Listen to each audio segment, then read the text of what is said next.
Businessman Opinion. Mitra bisnis makan bergizi gratis resmi berjalan. Meski ada sejumlah kendala minor, namun secara keseluruhan program ini berjalan dengan lancar. Beberapa wali murid berharap program makan bergizi gratis ini diselenggarakan secara jangka panjang. Apa komentar Anda mitra bisnis mengenai dimulainya program makan bergizi gratis ini? Silakan berikan opini Anda di 633-9160 atau WhatsApp call di 0816-924-924. Ya, saya cuma nambahin aja. Tapi kan anggota DPR, katanya wakil rakyat, presiden juga dipilih oleh rakyat. Tapi gajinya mereka naik-naik gitu loh, dinaikin. Sementara rakyatnya itu didiskon terus gitu loh. Dari 25 diskon lagi. Wah, gimana sih?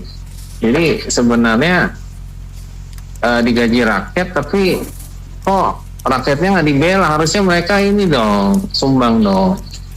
Jangan mau naikin terus, rakyatnya yang menderita gitu loh. Jadi sebenarnya dibilang wakil rakyat bukan sih, gitu aja. Programnya memang jangka panjang kan ini Mbak, pemimpinan kan. Memang tidak jangka panjang apa cuma sesaat saja musiman. Nah selama menjabat dong janjinya. Itulah saya lihat di media kaca itu, aduh jalurnya panjang betul Mbak ya. Yang gizi, makan gizi, saya nggak mau bilang makan gizi gratis ya, karena itu duit-duit dari rakyat juga ya, bukan segelintir manusia, dari segelintir manusia jadi dibilang gratis, nggak. Jadi makan gizi ini yang untuk anak-anak kita SD, SMP, SMA, PAUD ke bawah juga itu sebenarnya anggaran dari negara kan, bukan gratis istilahnya, itu duit mereka juga kok, ya nggak? Daripada disalahgunakan oleh koruptor cuman segelintir manusia, jadi itu pakai tangan mereka keruk semua itu uang kan. Ini buat makan anak-anak kita kok, anggaran negara ini, bukan segelintir manusia yang memberikan dengan uang pribadi, bukan. Saya nggak suka dibilang makan gizi gratis itu buat anak-anak kita. Kesannya tidak mampu anak-anak kita ini. Justru mereka melihat kita media kaca saja, kita melihatnya aja mereka miris. Ada inilah, ada itu, nggak masuk akal buat mereka makannya juga. Maaf, memang itu kenyataannya anak-anak kita itu masih bersih, mereka itu apa adanya, mereka bicara. Mungkin di rumah mereka makan lebih nyaman, lebih nikmat dikasih orang tuanya. Alangkah baiknya diberikan saja ke orang tua, kasih pengawasan nanti, laporan ke sekolahan atau siapa pengawasnya, kasih buku panduan juga apa-apa yang diberikan makan anak-anaknya ini. Kayak begini kita lihat, aduh biaya tinggi betul itu Mbak, makanya dilihat makanan kayak begitu juga mahal di jalan saja itu. Makanan gizinya itu mahal di jalan, packingnya kita kelihatan, wah itu packingnya aja udah ketahuan tuh, piring satu paket kayak gitu, tenaga manusianya, ya enggak, peralatannya semuanya. Kalau dikasih ke orang tua, itu waduh, udah melebihi anggaran itu dari 15.000 buat anak-anak kita. Jadi mendingan dievaluasi lagi lah. Nggak tahu karena ada Badan Gizi Nasional ya, dipimpin oleh suatu lembaga ya, kita juga nggak tahu lah Badan Gizi Nasional makannya gimana, itu steril atau enggak untuk jangka panjang nih anak-anak kita ini. Nggak tahu itu jangka panjang atau jangka pendek ya, kita kan mendengar dari janjinya itu kan selama kepemimpinan otomatis 5 tahun. Sekarang berawal saja tidak serentak semuanya. Mungkin pilih-pilih kan kita lihat dari Jakarta Timur, Jakarta Barat, nggak semuanya serentak dikasih itu. Mungkin di daerah saya saja itu sebagian belum ada yang dapat juga. Jadi sama saja orang tuanya ini dikasih harapan, di PHP-in seolah dapat makan tiap hari. Padahal cuma dibagi-bagi segelintir manusia, pilih-pilih mana yang bisa, itu kayak tadi kita lihat ada di media kaca di sekolahan angkasa di Halim itu kalau kita lihat kan sekolah yang baik. Nggak tahu lah, kita lihat aja nanti kelanjutannya bagaimana Mbak ya. Karena nih jalannya makan gizi ini jenjangnya ini panjang Mbak, penyalurannya ini, tenaga manusianya, packingnya, saya ulang-ulang lagi Mbak ya. Itu saja udah jalannya sudah jauh tuh, biaya terus ngambil nanti packingnya itu dibawa lagi, ongkos lagi kan, uang lagi. Harus bisa diberikan lebih itu anggaran 15.000, bukan diturunkan. Jadi dievaluasi kembali lagi lah untuk ke depan ini.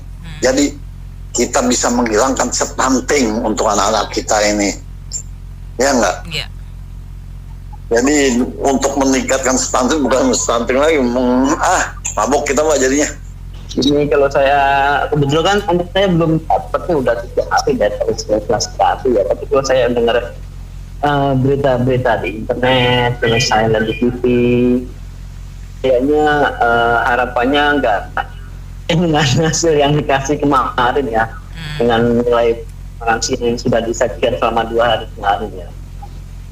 Saya sih enggak nuduh siapa yang korupsi, siapa yang curang, cuman alangkah lebih baiknya bahwa ini kan baru pertama kali sebagai program gratis, makan siang gratis ya.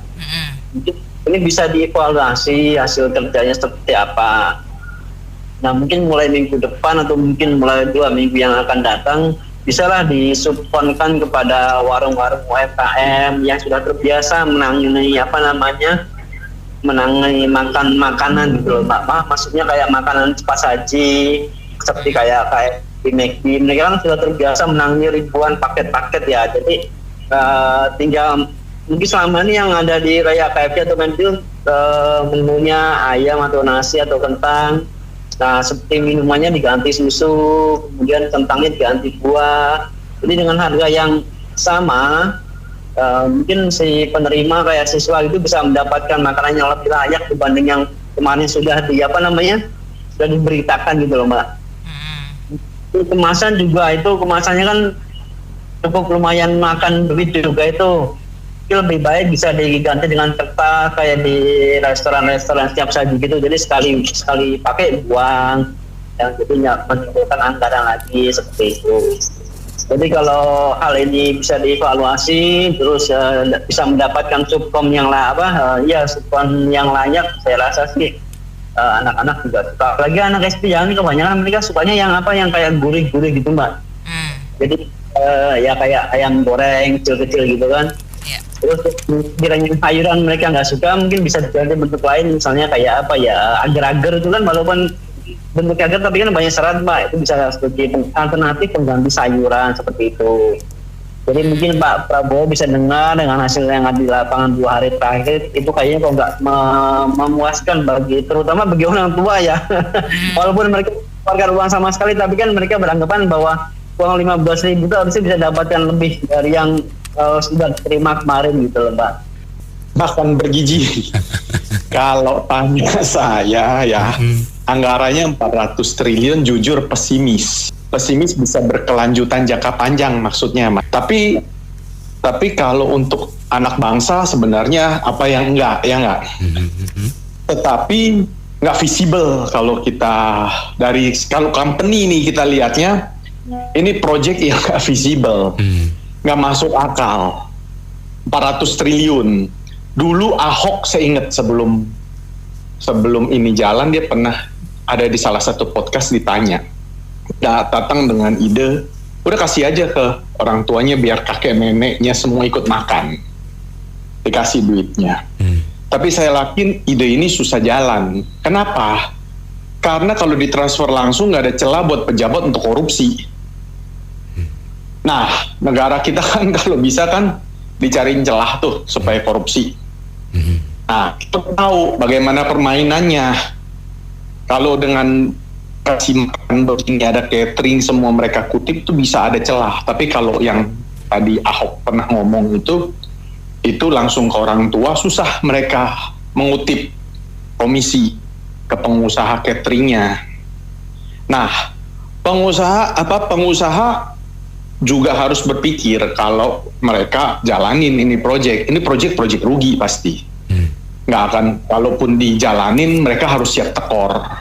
Karena nggak visible 10.000. Mungkin di daerah pedalaman visible, tapi di Jakarta 10.000 tadi pagi saya terangin juga tinggal 8.000 sih, rasanya udah nggak mungkin ada susu, ada buah.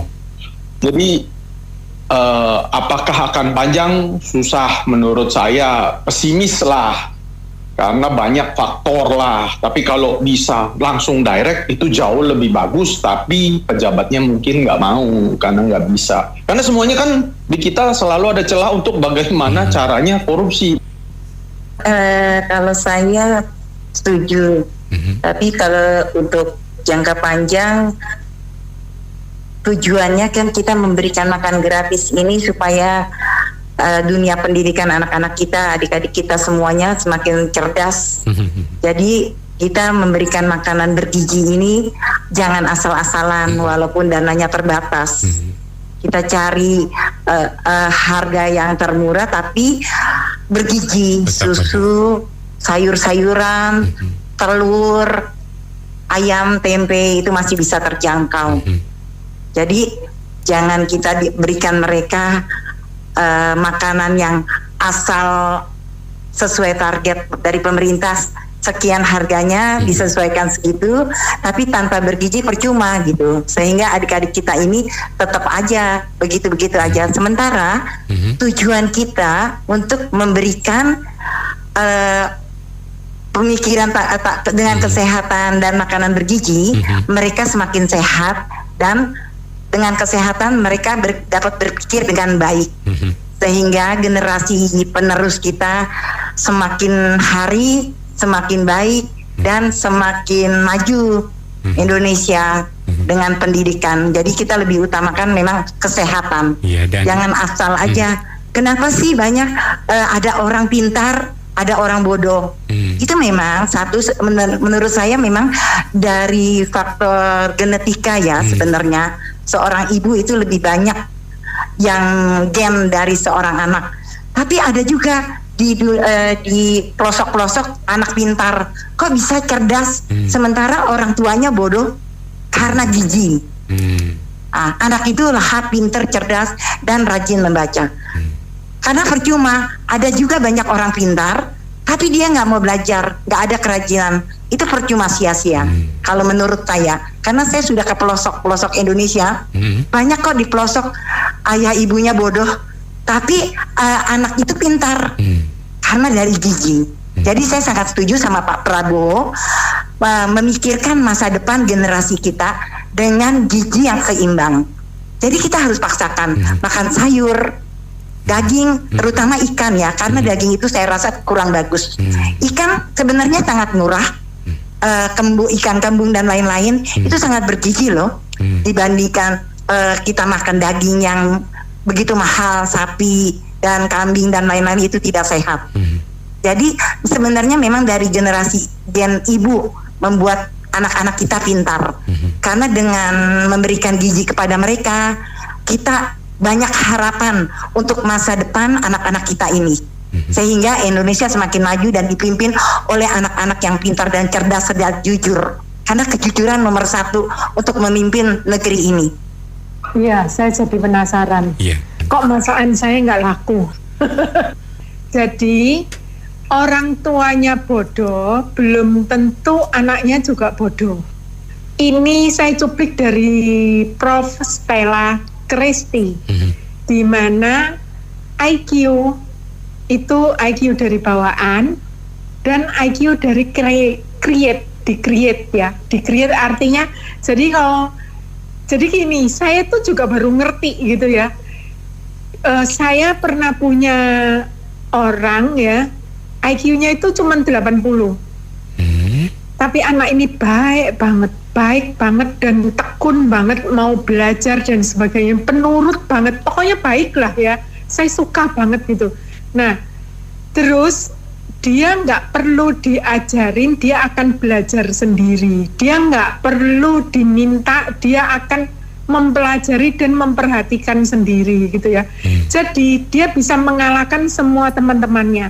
Sementara di tempat saya itu kira-kira 1 tahun, kalau saya penasaran itu saya teskan lagi gitu ya, tes IQ-nya saya ulangin lagi. Loh kok IQ-nya naik ya, saya bingung gitu loh.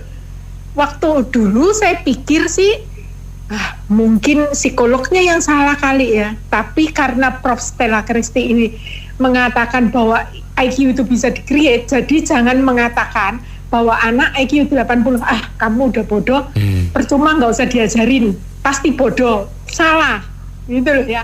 Jadi walaupun kamu IQ-nya, kalau IQ 80 itu sebenarnya bodoh ya, sebenarnya ya di bawah rata-rata yang paling pendek itu sebenarnya 90. Akan tetapi kalau kita mau belajar, mau baca dan sebagainya, jadi dirangsang ya, di-create gitu ya. Nah, itu bisa menjadi lebih pintar dan bisa menjadi berguna, at least itu ya, apalagi kalau anaknya baik gitu ya. Dan cerdas ya, misalnya cerdas smart, kalau kamu buruk attitude-nya atau behavior-nya buruk juga percuma. Jadi ada pepatah yang mengatakan bahwa setiap hari apa yang kau katakan, kalau negatif-negatif terus, lama-lama itu menjadi kebiasaan kamu. Kebiasaan kamu lama-lama akan menjadi tabiat kamu, dan tabiat kamu akan menjadi menentukan nasib kamu. Itulah kira-kira ya. Nah, ini pun juga seperti itu. Jadi saya kenapa kok setuju banget walaupun 400 triliun itu banyak kayak gitu ya. Anggap aja ini proyek di mana Pak Prabowo melakukan penanaman itu sekarang kan Pak Prabowo udah mengekspos bahwa jagung padi sudah, maksudnya jagung beras sudah tahun ini tidak lagi mengimpor kayak gitu kan. Ya, kayak gitu ya. Jadi kan berarti produksi kita itu benar-benar digalakkan, lalu sekarang diberikan kepada mereka-mereka. Jadi supaya yang UMKM itu yang mengerjakan makanan gratis ini dapat mengkonsumsi dari produksi lokal. Sebenarnya kalau saya ya lebih setuju itu di daerah-daerah dulu, misalnya Kalimantan, NTT, Papua kayak gitu-gitu sebenarnya ya kalau saya. Karena di sana itu kan masih murah ya, dan masih sederhana, dan mereka memang yang lebih banyak kekurangan gizi. Oke, walaupun di kita ini juga sama gitu ya, tapi komplainnya itu kan banyak banget. Jadi sebenarnya daerah-daerah sana itu butuh banget di bahasa Jawanya itu diopenin, maksudnya diperhatikan gitu loh. Lebih diberi lebih diberi perhatian kayak gitu ya, yang lebih supaya mereka itu bisa diperbaiki gizinya. Dengan diperbaiki gizinya, terus yaitu tadi seperti yang saya katakan, kalau dia nggak mau makan sayur, kita bisa membimbing gitu ya.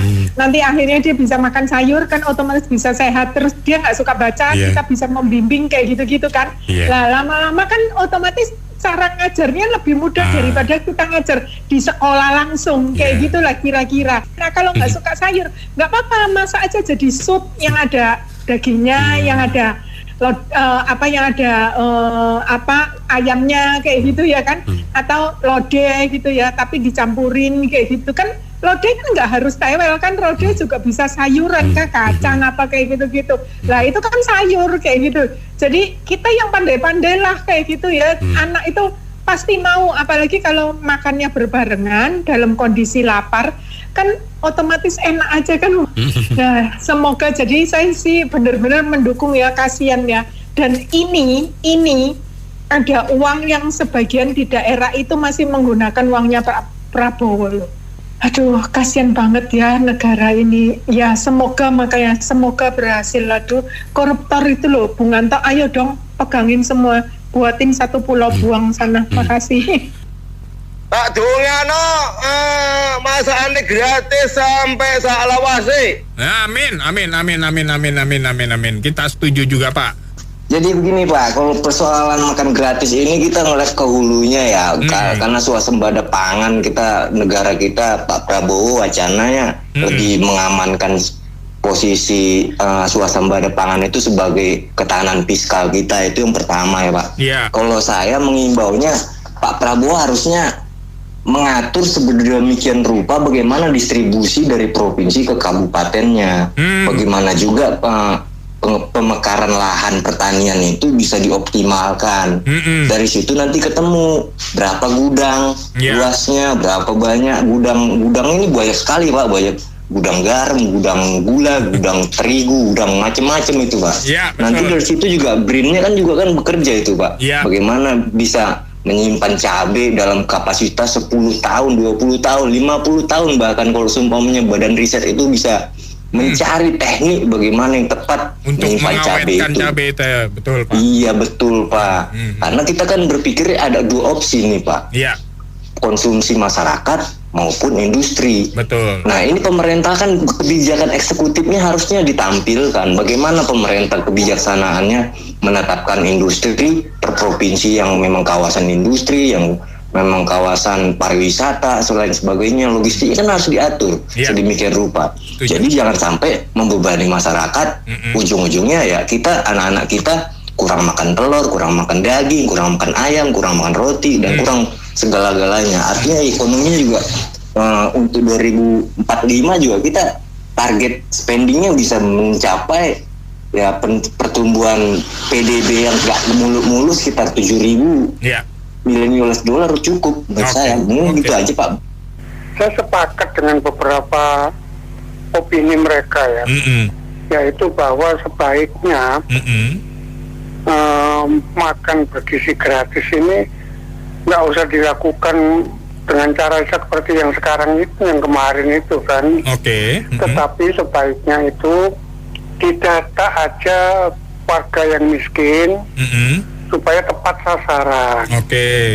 Jadi katakanlah satu orang anak 10.000. Kalau satu bulan itu katakanlah 25 hari sekolah misalnya. Atau anggaplah 200.000 berikan kepada orang tuanya. Mungkin di daerah 200.000 sebulan itu sangat berarti.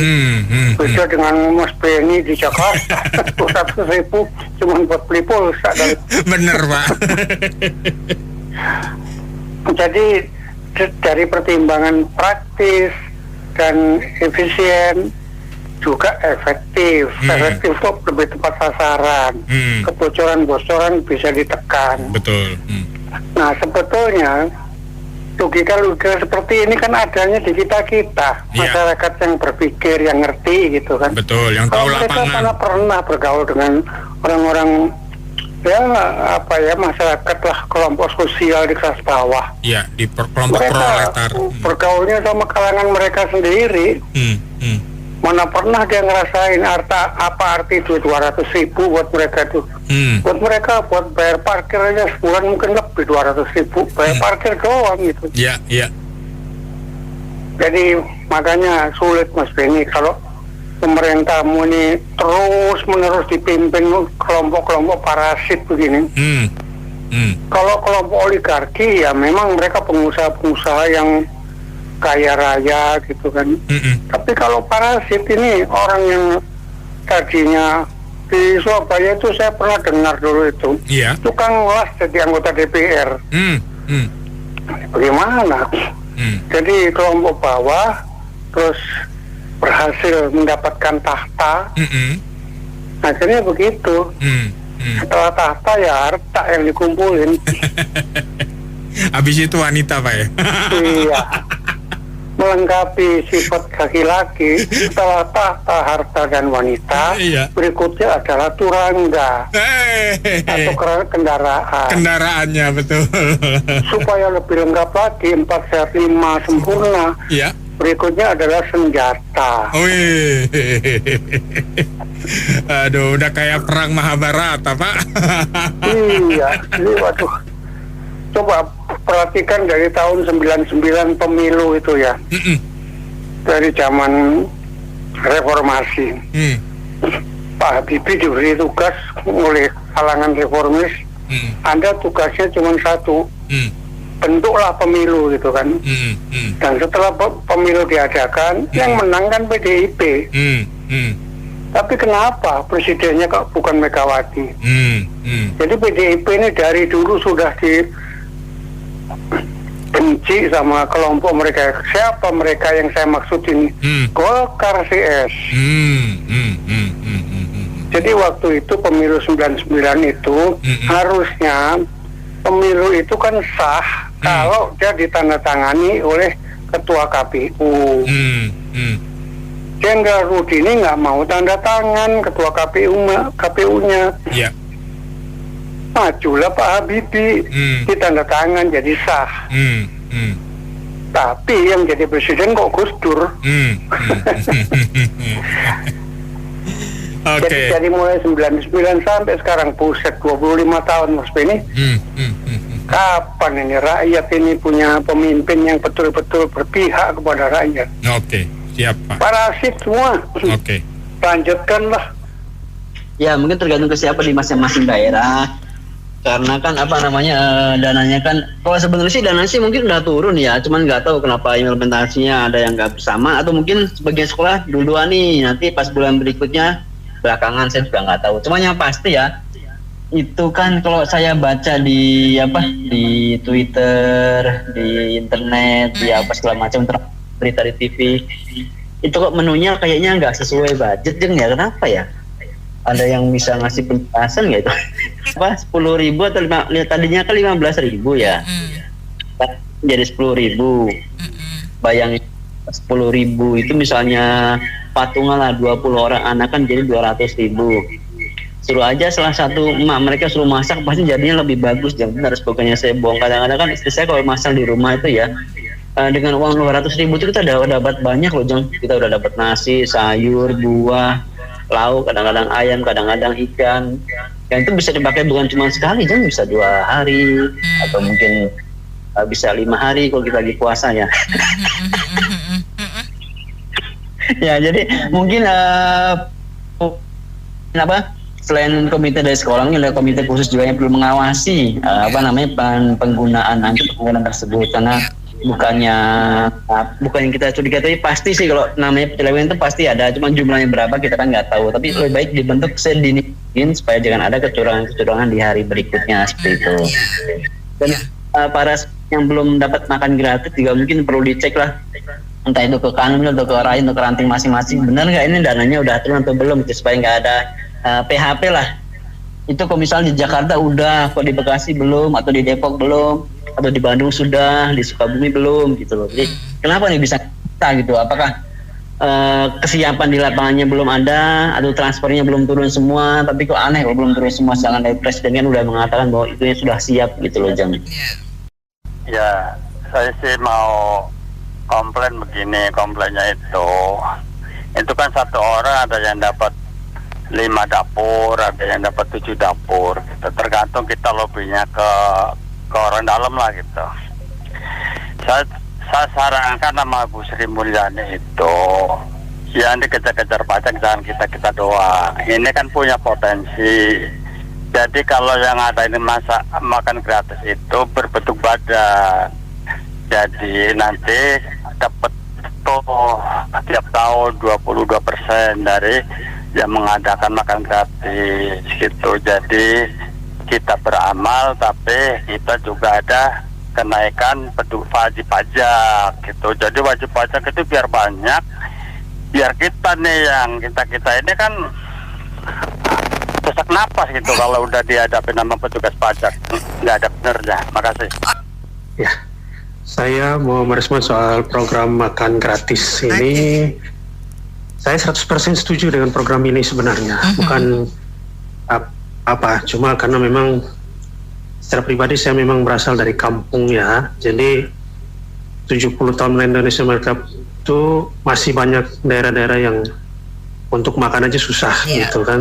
Jadi saya setuju dengan program ini, dan kalau sudah mulai berjalan berarti itu langkah yang baik untuk pemerintah Indonesia sekarang. Hanya memang seperti yang Mbak penyiar tadi bilang, ada banyak kekurangan di sana sini, dan namanya kita masih baru mulai, jadi perlu perbaikan, itu wajar. Jadi untuk kedepannya, seperti yang Ibu tadi cerita soal berita di TV, katanya banyak yang nggak mau makan sayur, ya itu memang betul, karena ada banyak sekali anak-anak yang sekarang kurang suka dengan sayur. Jadi mungkin saya sih optimis saja, kalau misalnya di rumah mungkin para orang tua mungkin jarang ya mungkin yang mendisiplinkan anak untuk makan sayur. Mungkin bisa jadi dengan seperti ini mental anak di sekolah, mungkin mereka berpikir kalau nggak makan sayur mungkin gengsi kali ya, malu sama teman-teman. Mungkin bisa jadi satu saat mereka suka sayur gitu.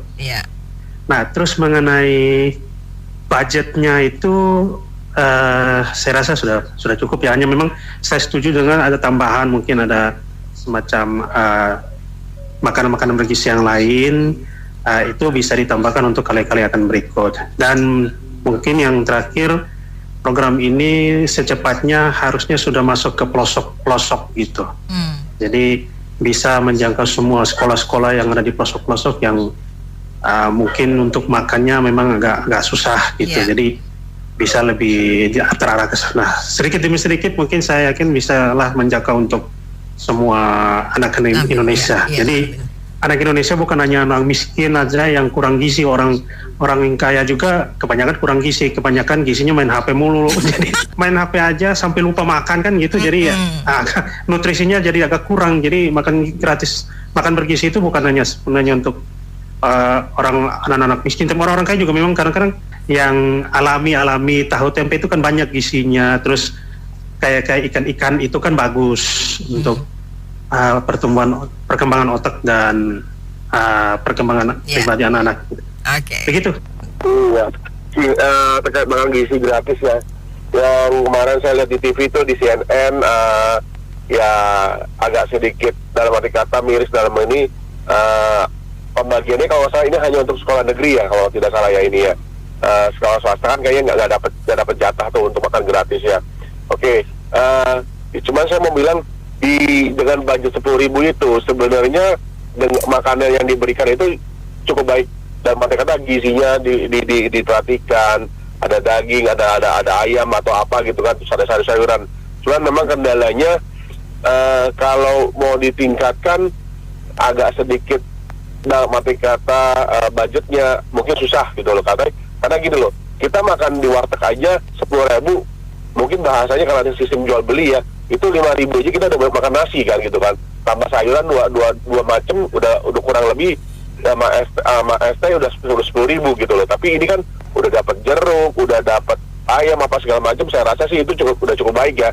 Cuman memang biasanya adalah anak-anak yang nggak suka sayur tadi ini yang agak sedikit jadi kayak kelihatannya apa ya, maksudnya jadi nggak bagus gitu loh program makan gratis ini gitu kan. Apakah karena memang orang tua nggak bisa mendidik anaknya untuk bisa makan yang benar di rumah, itu juga jadi PR sih gitu loh. Nah, yang terutama lagi juga di sekolah-sekolah negeri itu kan nggak hanya ada anak yang kurang mampu, orang yang nggak bisa makan. Di situ kan juga ada anak-anak yang mampu sebenarnya secara orang tua finansialnya untuk bisa memberikan anaknya makan yang lebih baik ya.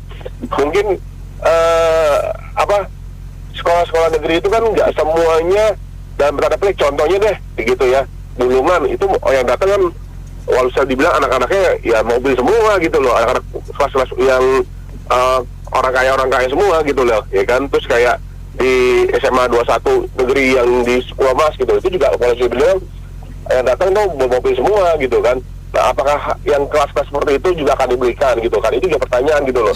Dan jadi menurut saya parameter sekolah negeri yang harus dikasih itu harus seperti apa sih gitu loh ya kan. Juga kita supaya jelas juga nih, jangan semua dipukul rata, semua negeri dapat. Belum tentu loh negeri yang diunggulan, yang negeri sekolah unggulan itu kan juga saya bilang yang dalam diskusi itu kan bukan orang yang susah gitu loh kan. Mayoritas tuh orang-orang kaya kok. Contohnya saya tinggal di Cakung, itu semua dari SMA negeri, SMP negeri, itu semua naik mobil, ada mobil semua. At least paling nggak naiknya mobil Avanza gitu loh. Nah itu apakah perlu dikasih juga? Jadi sasarannya jangan semena-mena dalam arti kata, wah semua bagi buku rata. Enggak, tak dulu. Ada daerah-daerah tertentu yang sebenarnya memang prioritas harus dikasih gitu loh. Iya kan? Yang daerah Jakarta mungkin udah contohan oke, tapi yang mana dulu sasarannya gitu loh. Jangan semua sekolah negeri dihajar semua sama gitu loh, ya kan? Akhirnya yang benar harusnya terima nggak ada bagian jatah nih gitu loh, ya kan? Sedangkan yang mampu ya sebenarnya secara untuk ada finansial yang bagus, segala macem nggak dapat, tapi jadinya kayak makanan disia-siain, ya nggak enak lah, ya nggak ini segala macem. Ya kalau saya rasa sih itu anaknya memang nggak diajar orang tua, nggak menghargai makanan gitu loh. Dan berarti kata apa yang sudah diberikan sama kita harusnya dihabiskan gitu loh kan. Kita kan dulu punya prinsip kan, orang tua selalu gitu kan, nanti kawan dihabisin nasinya nangis gitu kan, atau apa ayamnya mati ya. Padahal nggak punya ayam, punyanya kucing. Oke, baik. Gitu sih. Iya, Pak Petrus.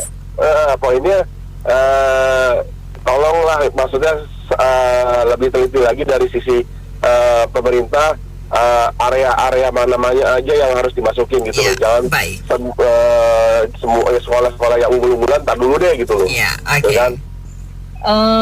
Komentar Mama ya seperti bapak-bapak sebelumnya ya, yaitu bagus di awal, takutnya buruk di belakang. Jadi intinya bukannya kita akan mendapatkan generasi muda yang istilahnya yang bagus, yang berakhlak mulia, yang tidak tamak, yang mentalnya sehat.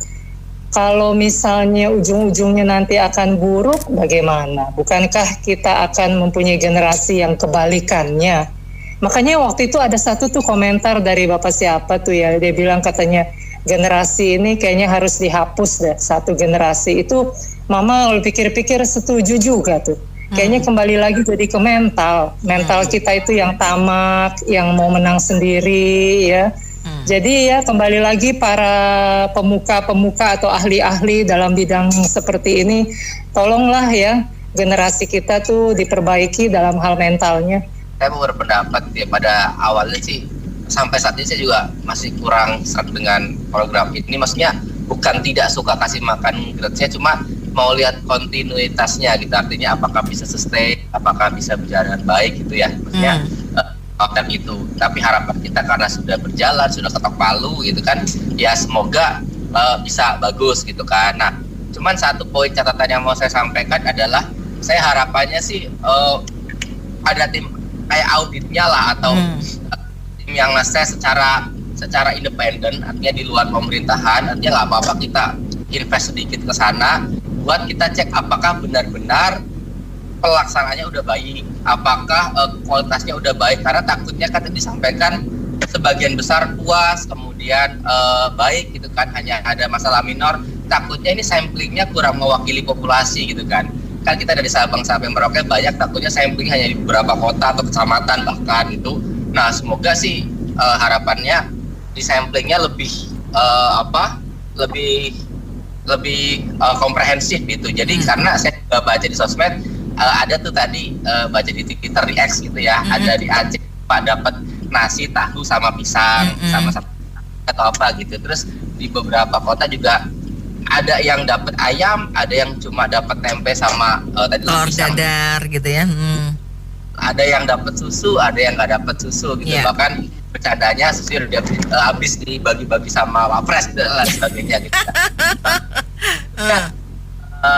Mungkin itu, jadi harus ada surveinya secara independen, eksternal, dan itu kontinuitas, sehingga ini program bukan cuma jualan pemilu semata, tapi benar-benar kita investasi jangka panjang. Karena kalau makannya bergizi, harapannya anak sehat, generasinya baik, bangsanya kuat kan gitu ya. Semoga apa yang kita investasikan secara besar, berapa triliun, 400 triliun kah atau berapa gitu ya hitung-hitungannya, semoga tidak menjadi investasi bodong gitu ya, tanda petik ya. Anak ini aset, enggak, maksudnya dalam artian karena ini kan spendingnya kan sekali spending habis gitu, bukan penjelampan pekerjaan, kita infrastruktur yang akan kita nikmati bertahun-tahun. Nah, semoga program dengan biaya besar ini tidak menjadi hal yang sia-sia. Ya bisa sih, dikurangin aja. Ayamnya dikasih suir-suir, telurnya orang-arik. Udah itu kasih tempe orek yang dipotong kecil-kecil gitu loh. Tahu juga dipotong-potong. Susunya susu bubuk. Susu bubuk sasetan. Sayurnya kasih toge atau enggak kangkung yang murah gitu kan. Tapi kan ada kandungan gizi minimal ya. Untuk misalnya untuk anak-anak itu berapa gitu. Saya yakin saya itu bisa tercapai gitu loh. Nah, kalau misalnya dikurangin lagi dari 10.000 ke 7.000, tadi makin dipotong-potong lagi tuh telur-telurnya itu segala macam. Ya menurut saya sih itu nggak bisa lah kita bersaing. Dari kualitas aja susu bubuk itu kan nggak gitu bergizi ya. Dibandingkan susu yang apa ada UHT atau apa yang langsung asli itu kan lebih mahal. Nggak mungkin lah kualitasnya itu, apalagi sedikit gitu loh. Jadi maksud saya daripada bikin yang nggak bergizi, mendingan kasih yang benar-benar membutuhkan aja deh. Jadi biar maksudnya dengan duit segini dikasih ke yang membutuhkan, tapi dengan kualitas gizi yang standar gitu. Menurut saya sih gitu. Kita sih semua tuh jangka panjang agar anak-anak kita ada bergizi gitu. Cuman itu makanannya itu harus ditingkatkan lagi, jangan 10.000 tapi 15.000. Jadi kemarin nggak ada susu. Susu itu kan untuk menambah nilai proteinnya juga, supaya lebih bagus. Cuman masalahnya anggarannya ini besarnya luar biasa. Sanggup nggak pemerintah Indonesia memberikan anggaran yang besar itu? Kayak di Taiwan. Saya sering nonton film Taiwan tuh tiap makan siang itu makannya di sekolah. Jadi di situ benar-benar itu. Yang penting duitnya itu jangan dikorupsi. Ini kebanyakan kan korupsinya ini penggembungan di markup begitu besar. Akhirnya apa? Tercecer kemana-mana tuh uangnya. Yang harus dibenahi itu adalah masalah korupsi di Indonesia. Indonesia itu sangat terkenal dengan nama 10%, nilai 10% itu mendapatkan fee. Nah itu yang jadi masalah di situ sekarang. Indonesia itu kecenderungannya korupsi semua dibikin proyek, dibikin korupsi, akhirnya apa? Menguap. Itu aja. Terima kasih. Apa yang dicanangkan oleh RI1 kita Pak Prabowo dalam gagasan kabinetnya untuk memberikan makan gratis itu harus betul-betul diimplementasikan, diterapkan dalam wujud nyata ya. Nah itu ternyata telah dilaksanakan, walaupun di Jakarta saya lihat di sekolah swasta belum menyeluruh ya, baru di daerah kayaknya. Nah cuman masalah mau ditingkatkan berapa jumlahnya kan itu tergantung dari APBN. Seyogianya seharusnya memang apa yang dikatakan, dibicarakan ini jadi kenyataan yang terbukti gitu loh. Itu aja sih. Oke, saya punya komentar. Tentu ini program baik. Walaupun baru berjalan 1 hari dan masih ada, kita lihat di media sosial ada ibu-ibu yang foto segala macam, terus juga ada suara miring dan lain. Saya pikir itu wajar lah ya. Ingat nggak MRT Jakarta? MRT Jakarta waktu mulai itu berseliweran, itu foto-foto ibu-ibu duduk, ada yang sambil makan atau apa. Tetapi berjalannya waktu akan membentuk disiplin. Saya pikir ini program makan bergizi gratis juga baik. Yang penting pertama kita sama-sama harus pantau, jangan terjadi kebocoran-kebocoran. Karena ini kan anggarannya dari APBN kan besar sekali kan. Tentu setiap organisasi atau ya yang berkepentingan bisa memantau penggunaan uang ini. Lantas kedua, kalau kita lihat kemarin hari pertama, yang dijangkau itu adalah murid-murid di sekolahan ya. Kalau diperhatikan, bahkan kita lihat juga ada yang murid-muridnya itu anak-anaknya itu udah gemuk-gemuk itu gizi udah lebih juga mereka mendapat makan itu. Tentu ini bukan sesuatu yang salah, karena di dalamnya kan kita mau menjangkau yang sesungguhnya anak di kalangan miskin yang nggak terjangkau. Itu ada di mana? Itu mungkin mereka nggak terjangkau melalui murid-murid di sekolah. Jangan-jangan. Jadi itu setiap daerah kalau bisa selain menjangkau murid-murid yang di sekolah, ada tim lagi yang bisa menjangkau, bahkan barangkali ada yang nggak sanggup sekolah barangkali. Itu yang kita lebih penting untuk mencegah stunting ini. Itu yang lebih penting. Jadi poin ini pemerintah juga harus memperhatikan. Ada tim khusus terus bisa masuk sampai masyarakat yang di bawah sekali. Dan mereka yang memang kategorinya itu mungkin miskinnya itu agak miskin, itu mereka berhak untuk makanan bergizi ini. Kalau di sekolah-sekolah oke lah supaya ini, tapi saya lihat mungkin di kota besar itu anak-anak sekolah-sekolah SD atau SMP itu saya pikir gizinya udah berlebihan itu.